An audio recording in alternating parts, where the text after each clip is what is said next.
कुछ आप ही ने किया है हमारे साथ। पहले शहंशाह ने हमें लांछित कर कर महल से निकाल दिया, आगरा से निकाल दिया, और अब वो यहाँ पर आ गए हमें वापस ले जाने के लिए। क्यों बार बार वो हमारे समीप आते हैं और फिर बार बार हमसे दूर चले जाते हैं? क्यों हमें बार बार ऐसी परीक्षा से गुजरना पड़ता है कान्हा? क्यों?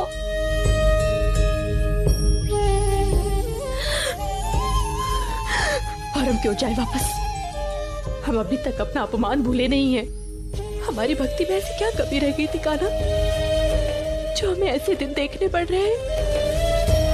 क्यों हमें ऐसे विचित्र मार्ग पर और ऐसी विचित्र परिस्थितियों में डाल देते हो आप कान्हा? क्यों डाल देते हो कान्हा?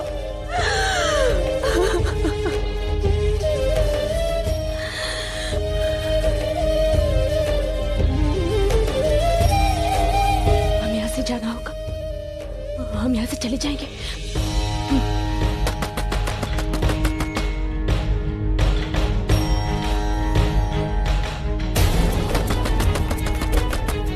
लगता है शहंशाह है।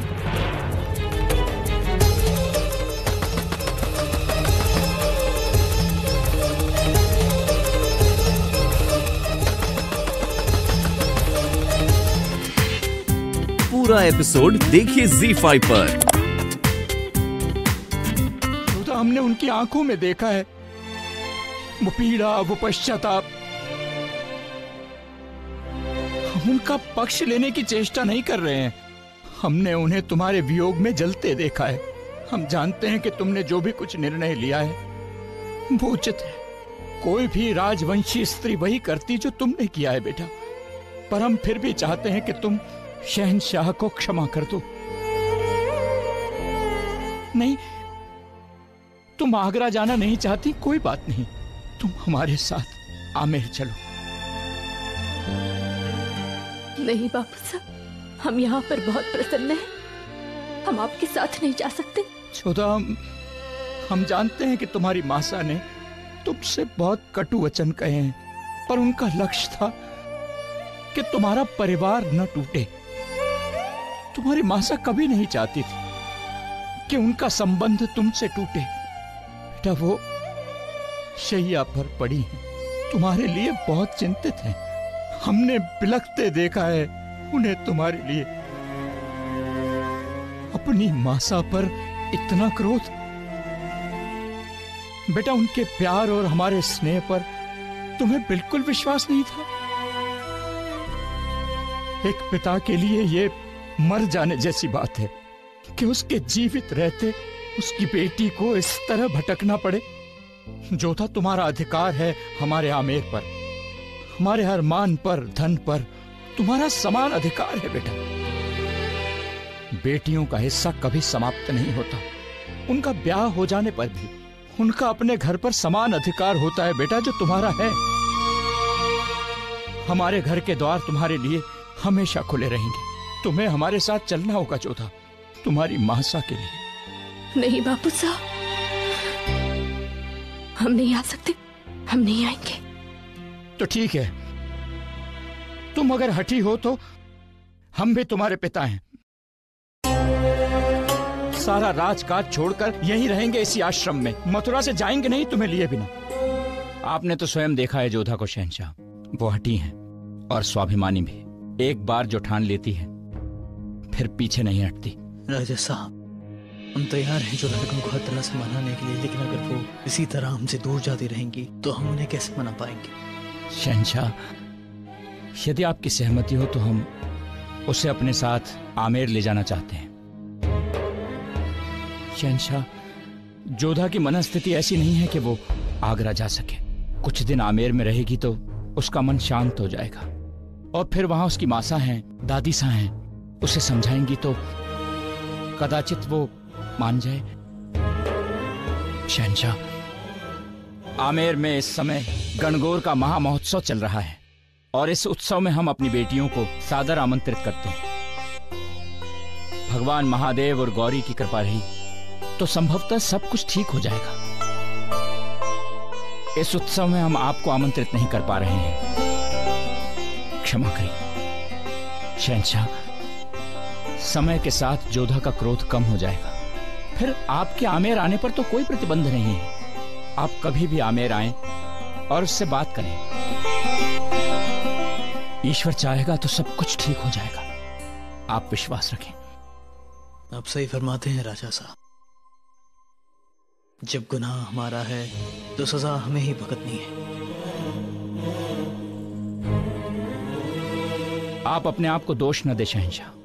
हमें जोधा मिल गई है, इससे ज्यादा प्रसन्नता की बात और क्या हो सकती है। आप विश्वास रखें, ईश्वर सब कुछ ठीक करेगा। हमें भी उस वक्त का इंतजार है राजा साहब, जब जोधा बेगम फिर से हमसे पहले की तरह मुखातिब होंगी। जोधा बेगम आप हमें मिलकर भी नहीं मिली, पर हम भी इतनी जल्दी हार नहीं मानेंगे। गुनाह हुआ है हमसे तो मनाएंगे भी हम ही आपको। शहनाज कहाँ है? दिखाई नहीं दे रही। आप उसकी चिंता मत कीजिए, वो ऐसी ही है। न जाने वो कहाँ भटक रही होगी। हम उनसे भी विदा लेना चाहते थे।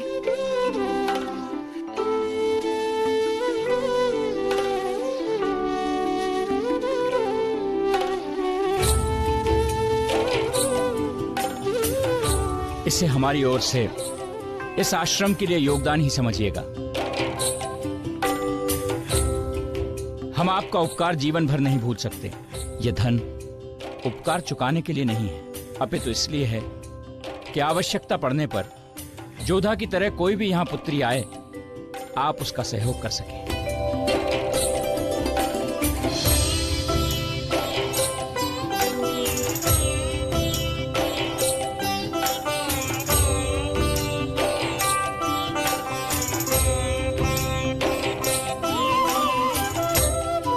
अब हम आपसे विदा चाहेंगे। आपने हमारी बहुत सहायता की है।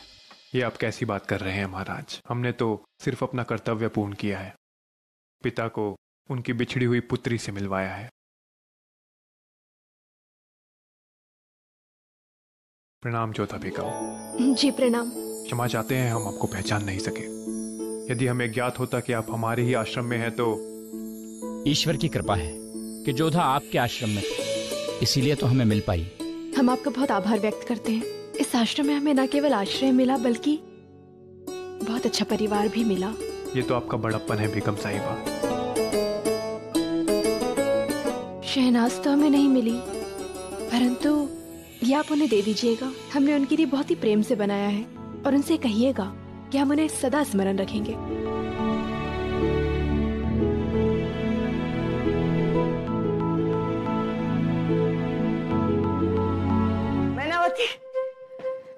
मासा, बाहर ये कोलाहल कैसा? प्रसन्नता का नाद है ये। जोधा मिल गई है मैनावती। भारमल उसे लेकर आ रहे हैं। सच मासा? आप कहीं हमें बहला तो नहीं रही हैं? नहीं मैनावती नहीं, ये सत्य है। हमने तुमसे कहा था कि भारमल जोधा को जरूर लेकर आएंगे। हाँ। हे महादेव, आपका कोटि कोटि धन्यवाद। घनगौर के इस शुभ अवसर पर आपने हमारी जोधा को लौटा दिया। आपने हमारी प्रार्थना सुन ली। हमारी जोधा आ रही है, हमारी लाडो आ रही है। कोई है? हमारे वस्त्र तैयार करो तुरंत। हम स्वयं जोधा का स्वागत करेंगे। मासा, मासा, हम सबसे आगे रहेंगे उसकी आगवानी करने के लिए, है ना मासा? हाँ मैनावती, जब आमिर के द्वार पर जोधा सबसे पहले तुम्हें देखेगी तो फूले नहीं समाएगी।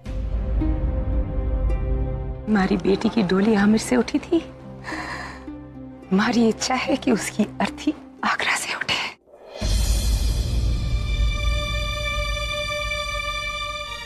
नहीं मासा, नहीं। हम जोधा का सामना कैसे करेंगे? हम उससे दृष्टि कैसे मिलाएंगे? हमी ने उससे कहा था कि कभी अकेले आमिर मत आना। अब नहीं मासा, नहीं, हमसे नहीं होगा। मैनावती फिर से बीती बातें लेकर बैठ गई। अपने आप को दोष मत दो। ने जो भी जोधा को कहा उसके भले के लिए कहा। पूरा एपिसोड देखिए ZEE5 पर।